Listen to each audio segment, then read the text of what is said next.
കല്യാണപ്രായമായി നിൽക്കുന്ന ആണുങ്ങൾക്കൊരു പ്രയാസമുണ്ട്, മുടി ഇല്ല, അല്ലെങ്കിൽ അവർ കഷണ്ടിയാണ്, മൊട്ടയാണ്, അപ്പോൾ അവർക്ക് വിഗ് വെച്ച് പോകാൻ ബുദ്ധിമുട്ടുണ്ട്. അപ്പം ഹെയർ ഇംപ്ലാന്റ് ചെയ്യാനൊരു ഭയങ്കര ആഗ്രഹമുള്ള ആൾക്കാരാണ്. അപ്പം താങ്കൾക്ക് അതിന് കുറേ ഹെയർ ഇംപ്ലാന്റ് ചെയ്ത ആൾക്കാരൊക്കെ മുടി വന്നു, ഇപ്പോൾ അവർ വലിയ സുഖമായിട്ട് കല്യാണം കഴിച്ചിട്ട് എൻ്റെ വിളിക്കുന്നത് മുടിയൊക്കെ വന്നു, കല്യാണം കഴിച്ചു. കാരണം അതൊരു മാനസിക പ്രശ്നമാണ്. അത് പുറത്ത് പറയാനും അവർക്ക് മടിയുണ്ട്.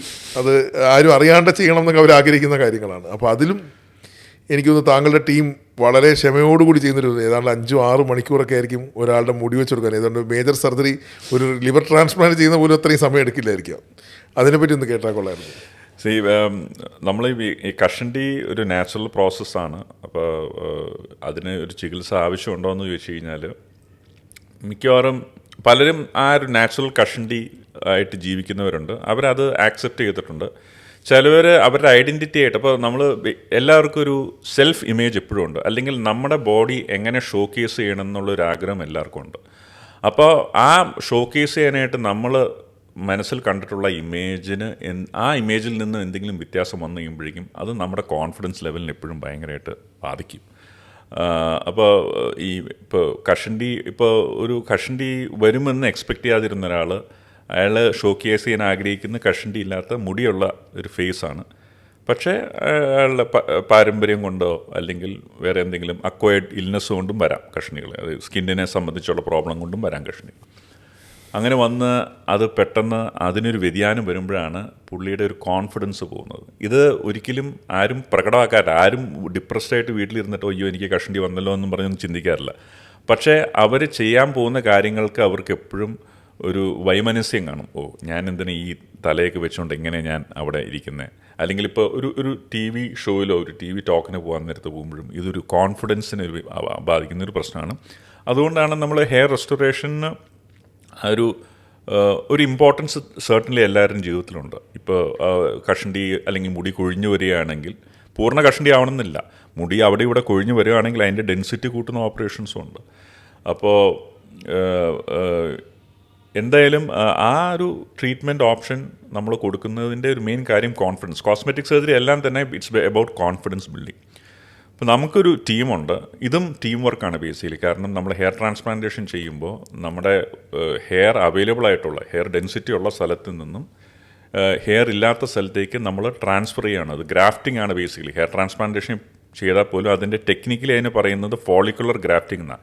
ഹെയറിനെ അതിൻ്റെ റൂട്ടോടുകൂടി എടുത്ത് അത് ഇല്ലാത്ത സ്ഥലത്ത് നമ്മൾ പ്ലാൻ ചെയ്യുന്ന ഒരു ഓപ്പറേഷനാണ്. അത് ഭയങ്കര ഫൈൻ ടെക്നിക്സ് വേണ്ടതാണ്. അതിനൊരു ടീം വർക്ക് എന്തായാലും വേണം. നമ്മളിവിടെ ഹെയർ റെസ്റ്റോറേഷൻ ഒരു ടീം ബിൽഡ് ചെയ്തിട്ടുണ്ട്. ആ ടീമിൽ ഡോക്ടേഴ്സ് ആൻഡ് ടെക്നീഷ്യൻസ് എല്ലാവരും ഉണ്ട്. അതൊരു റുട്ടീൻ ഒരു വർക്കാണ്. വളരെ സിസ്റ്റമാറ്റിക് ആയിട്ട് കോർഡിനേറ്റഡ് ആയിട്ട് പോകുന്നൊരു വർക്കാണ്. അപ്പോൾ മോർണിംഗിൽ വന്നു കഴിഞ്ഞാൽ ഈവനിങ്ങിൽ പോകാവുന്ന രീതിയിലാണ് നമ്മുടെ ഹെയർ റെസ്റ്റോറേഷൻ തെറാപ്പി നമ്മളിവിടെ ഡിസൈൻ ചെയ്തിരിക്കുന്നത്. അപ്പോൾ നമ്മുടെ ഹെയർ റെസ്റ്റോറേഷൻ ഫെസിലിറ്റിയിൽ ആ ക്ലിനിക്കിലേക്ക് കയറി ചെന്നാൽ, ആ ഹെയർ ട്രാൻസ്പ്ലാന്റേഷൻ റൂമിലേക്ക് ചെന്ന് കഴിഞ്ഞാൽ പേഷ്യൻ്റ് ട്രാൻസ്പ്ലാന്റേഷൻ കഴിയാണ്ട് തന്നെ പുറത്തേക്ക് നമ്മൾ വിടാറില്ല. പേഷ്യൻറ്റിന് വേണ്ട കാര്യങ്ങളെല്ലാം അവിടെ നമ്മൾ ലഭ്യമാക്കിയിട്ടുണ്ട്. ഫുഡ് വരെ അവിടെ അറേഞ്ച് ചെയ്ത് കഴിക്കാനായിട്ടുള്ള ഒരു ഫെസിലിറ്റി നമുക്കുണ്ട്. പേഷ്യൻറ്റിനെ കാണാനായിട്ടുള്ള ഒരു ടെലിവിഷനും കംഫർട്ടബിളായിട്ടിരിക്കാനായിട്ടുള്ള ഒരു ഫെസിലിറ്റിയൊക്കെ അതിനകത്തുണ്ട്. അപ്പോൾ ആ രീതിയിൽ അത് നമ്മൾ അറേഞ്ച് ചെയ്തിട്ടുണ്ട്. പിന്നെ ഇതിന് പ്രായഭേദം അന്യേ ചെയ്യാവുന്നൊരു സംഗതിയാണ്. പലർക്കും ഉള്ളൊരു മെയിൻ ഒരു ടെൻഷൻ എന്ന് പറഞ്ഞാൽ എനിക്ക് ഇത്രയും പ്രായമില്ല, ഞാൻ ചെയ്ത കോംപ്ലിക്കേഷൻ വരുമെന്നുള്ളതാണ്. ഈ ഏജ് എന്ന് പറയുന്നത് നമ്മൾ ഈ ക്രൊണോളജിക്കൽ ഏജ് അല്ല. നമുക്ക് ഡിസീസസ് ഉണ്ടോ അതൊന്നും ഒരു അബ്സല്യൂട്ട് കോൺട്ര ഇൻഡിക്കേഷൻ ഒന്നുമില്ല ഹെയർ ട്രാൻസ്പ്ലാന്റേഷൻ. ഇപ്പോൾ BP ഉള്ളവർക്ക് അല്ലെങ്കിൽ ഷുഗർ ഉള്ളവർക്ക് അത് കൺട്രോൾ ചെയ്ത് പ്രോപ്പറായിട്ട് ചെയ്യണം. എന്തൊക്കെ പേഷ്യൻ്റ് ആരോഗ്യപരമായ പ്രശ്നങ്ങളുണ്ടോ ആ പ്രശ്നങ്ങളൊക്കെ കണക്കിലെടുത്ത് അതിന് വേണ്ട ട്രീറ്റ്മെൻറ്റ് കൊടുത്ത് പേഷ്യൻറ്റിനെ അതുകൊണ്ട് തന്നെ പലപ്പോഴും ചില പ്രോബ്ലംസ് വരാം ഡ്യൂറിങ് ഹെയർ ട്രാൻസ്പ്ലാന്റേഷൻ പ്രൊസീജിയർ. അങ്ങനെ പ്രോബ്ലംസ് വന്നു കഴിഞ്ഞാൽ അത് പരിഹരിക്കാനുള്ളൊരു ഇൻഫ്രാസ്ട്രക്ചർ ഹോസ്പിറ്റൽ വേണം. പലപ്പോഴും ഹെയർ ട്രാൻസ്പ്ലാന്റേഷൻ സംഭവിക്കുന്നത് അങ്ങനെയാണ്. അവർ ചെറിയ ക്ലിനിക്സിൽ പോയിട്ട് ഒരു പ്രോപ്പർ ട്രെയിനിങ്, ജസ്റ്റ് ഒരു ഷോർട്ട് കോഴ്സ് ഓഫ് ട്രെയിനിങ്ങിന് പോകുന്ന കുറേ ടെക്നീഷ്യൻസ് അല്ലെങ്കിൽ ബേസിക് ഡോക്ടേഴ്സിൻ്റെ അടുത്ത് പോയി എന്തെങ്കിലും ഔട്ട് ഓഫ് ദ വേ പോയി കഴിഞ്ഞാൽ പിന്നെ അവർക്കൊന്നും ചെയ്യാനില്ല അവിടെ. അതാണ്. പക്ഷെ നമ്മൾ ഇതുപോലെ ഒരു ഇൻസ്റ്റിറ്റ്യൂട്ടിൽ വന്നു കഴിഞ്ഞാൽ നമുക്ക് എല്ലാ ഡിപ്പാർട്ട്മെൻറ്റ്സ് ഇൻഫ്രാസ്ട്രക്ചറുണ്ട്. ഇതിനോടനുബന്ധിച്ച് വരുന്ന എല്ലാ പ്രോബ്ലംസും പരിഹരിക്കാനുള്ളൊരു ഫെസിലിറ്റി ഉണ്ടാവണം. എപ്പോഴും അങ്ങനെയുള്ള സ്ഥലങ്ങളിൽ ചൂസ് ചെയ്യണം. ഇന്ന് നമ്മൾ റോഡിലൂടെ സഞ്ചരിക്കുമ്പോഴെല്ലാം ഇത്തരം ഒരു കുഞ്ഞു ഹെയർ ക്ലിനിക്സും അല്ലെങ്കിൽ ഒരു ബ്യൂട്ടി സലൂണിൻ്റെ ഒപ്പം തന്നെ ഒരു കോസ്മെറ്റോളജി ക്ലിനിക് എന്നൊക്കെ പറഞ്ഞ കുറേ പരസ്യങ്ങൾ നമുക്ക് കാണാം, മെട്രോ പില്ലറിലും അതേപോലെ പലയിടത്ത് പരസ്യം. പക്ഷേ ഈ പരസ്യങ്ങളെല്ലാം നമുക്ക് കാണുമ്പോൾ വളരെ അട്രാക്റ്റീവ് ആയിരിക്കും, ചാർജുകളും വളരെ കുറവായിരിക്കും. പക്ഷേ ഒരു ഡോക്ടറിൻ്റെ സാന്നിധ്യം അവിടെ ഇല്ല എന്നുള്ളത് വളരെ സത്യമാണ്. ഇതിൽ ഈ ചാർജ് കുറയാനുള്ള കാരണം തന്നെയാണ് എന്ന് പറഞ്ഞാൽ അവരൊരു ക്വാളിഫൈഡ് ആൾക്കാർ ആണോ ചെയ്യുന്നതെന്നുള്ളത് എനിക്കറിയില്ല, എനിക്ക് ഡീറ്റെയിൽഡ് ആയിട്ട് അറിയാം. പക്ഷെ എപ്പോഴും നമ്മൾ ഹെയർ ട്രാൻസ്പ്ലാന്റേഷൻ അഫോർഡബിൾ പ്രൈസിൽ കൊടുക്കുമ്പോൾ അതിന് there is a cost to it.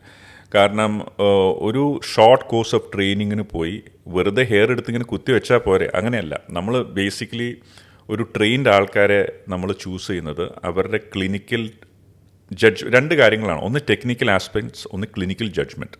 അതായത് ഹെയർ ട്രാൻസ്പ്ലാന്റേഷൻ ചെയ്യാൻ ഇയാൾ ഒരു കാൻഡിഡേറ്റ് ആണോ, ഇയാൾക്ക് അതിന് എന്തൊക്കെ പ്രശ്നങ്ങളുണ്ട്, ഈ പ്രശ്നങ്ങളുണ്ടെങ്കിൽ അത് എങ്ങനെ പരിഹരിക്കണം, അതെങ്ങനെ പരിഹരിച്ചിട്ട് ചെയ്യണം, ഹെയർ ട്രാൻസ്പ്ലാന്റേഷൻ ചെയ്താൽ ലോങ് ടേം റിസൾട്ട്സ് കിട്ടുമോ, ഇതൊക്കെ അനലൈസ് ചെയ്യാനുള്ള ക്ലിനിക്കൽ ജഡ്ജ്മെൻ്റ് ഉള്ള ഒരാൾ വേണം ഹെയർ ട്രാൻസ്പ്ലാന്റേഷൻ ടീം ലീഡ് ചെയ്യാൻ. ഹെയർ ട്രാൻസ്പ്ലാന്റേഷൻ തന്നെ ചെയ്യണം എന്ന് ഞാൻ പറയുന്നില്ല, കാരണം അത് ഒരുപാട് സമയമെടുക്കുന്ന ഫൈൻ പ്രൊസീജിയർ ആയതുകൊണ്ട് ടെക്നീഷ്യൻ ഹെൽപ്സ് എപ്പോഴും ആവശ്യമുണ്ടാവും. പക്ഷേ എന്നാൽ പോലും ആ ടീം ലീഡ് ചെയ്യുന്നത് ക്ലിനിക്കൽ ജഡ്ജ്മെൻറ്റ് പറ്റുന്ന ഒരാളായിരിക്കണം. അതൊരു കാര്യം. രണ്ടാമത്തെ കാര്യം, പേഷ്യൻസിന് എപ്പോഴും ഏത് പ്രൊസീജിയേഴ്സിനും എന്തെങ്കിലും പ്രോബ്ലം വരാനുള്ള റിസ്ക് ചെറുതായിട്ടെങ്കിലും ഉണ്ടാവും. അങ്ങനെ വന്നാൽ അത് പരിഹരിക്കാനുള്ള ഇൻഫ്രാസ്ട്രക്ചർ ആ സ്ഥലത്തുണ്ടാവണം. ഈ രണ്ട് സംഗതികളാണ് നമ്മൾ ശ്രദ്ധിക്കേണ്ടത്. നമ്മൾ ഹെയർ ട്രാൻസ്പ്ലാന്റേഷൻ ചെയ്ത് വന്നിട്ടുള്ള കോംപ്ലിക്കേഷൻസ് നമ്മൾ കാണുന്ന പലപ്പോഴും ഈ ഫാക്ടേഴ്സ് അവിടെ ഇല്ലാത്തതുകൊണ്ടാണ്. അതെ, അത് പലപ്പോഴും ആൾക്കാർ അതിൽ പറ്റിക്കപ്പെടാറുമുണ്ട് ഇത്തരം പരസ്യങ്ങൾ. അതെ. അപ്പോൾ പ്യുവർലി പൈസ നോക്കി പോകുമ്പോൾ അതിൻ്റെ ഒരു റിസ്ക്. അപ്പോൾ പലപ്പോഴും പൈസ നോക്കി പോകുമ്പോൾ പല ആൾക്കാർക്കും പ്രശ്നങ്ങളില്ലാണ്ട് ട്രാൻസ്പ്ലാന്റേഷൻ നടന്നു പോകാറുണ്ട്. പക്ഷേ ചിലപ്പോൾ വരുന്ന പ്രശ്നം പരിഹരിക്കാൻ പറ്റാതെ വരുമ്പോഴാണ് ഈ പ്രോബ്ലംസ്, ഈ ന്യൂസുകളൊക്കെ നമ്മൾ കേൾക്കുന്നത്.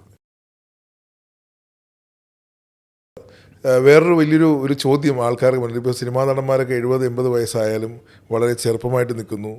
അപ്പോൾ അതിൽ അവർ പ്ലാസ്റ്റിക് സർജറി ചെയ്തിട്ടാണ് ചെറുപ്പമാകുന്നതൊക്കെ ഒരു മിഥ്യാധാരണ ആൾക്കാർക്കുണ്ട്. അത് ശരിയാണോ? നമുക്ക് ഏജ് എന്നുള്ള സംഗതിയെ നമുക്ക് പിടിച്ചു വെക്കാൻ പറ്റില്ല. Age naturally it happens.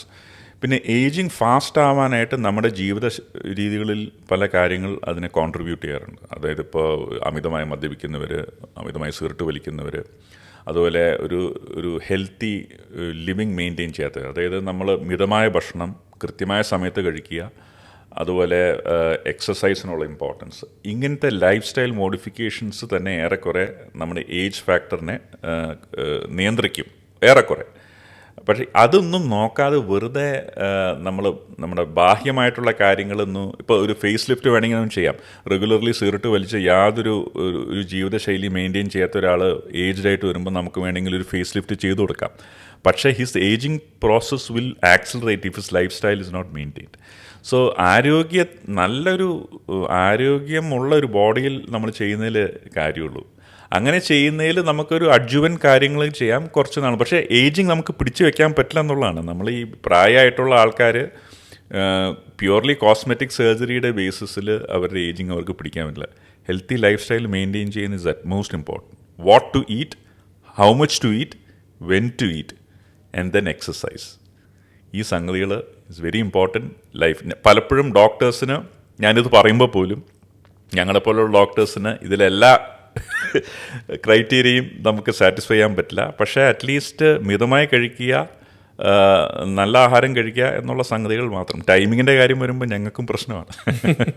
സമയം പാലിക്കാൻ പറ്റാത്ത പ്രശ്നമുണ്ട്. പക്ഷേ ഡോക്ടർ ഇപ്പോഴും യൗവനമായിട്ട് തന്നെ നിൽക്കുന്നുണ്ട് ഡോക്ടർ. അപ്പം അത് ഒരു മിഥ്യാധാരണ ഉണ്ടെങ്കിൽ അത് എനിക്ക് തോന്നുന്നു ആൾക്കാർ അവരുടെ ദൈനംദിനമായ ജീവിത രീതിയിൽ തന്നെ മാറ്റം വരുത്തിയാൽ എനിക്ക് തോന്നുന്നു സൗന്ദര്യം നിലനിർത്താവുന്ന കാര്യമേ ഉള്ളൂ. അതെ, തീർച്ചയായിട്ടും. ഞാനൊരു കോസ്മെറ്റിക് സർജറി ചെയ്യാത്ത ആളാണ്. എനിക്ക് പറ്റുന്ന പോലെ ഞാൻ മെയിൻറ്റെയിൻ ചെയ്യാറുണ്ട്.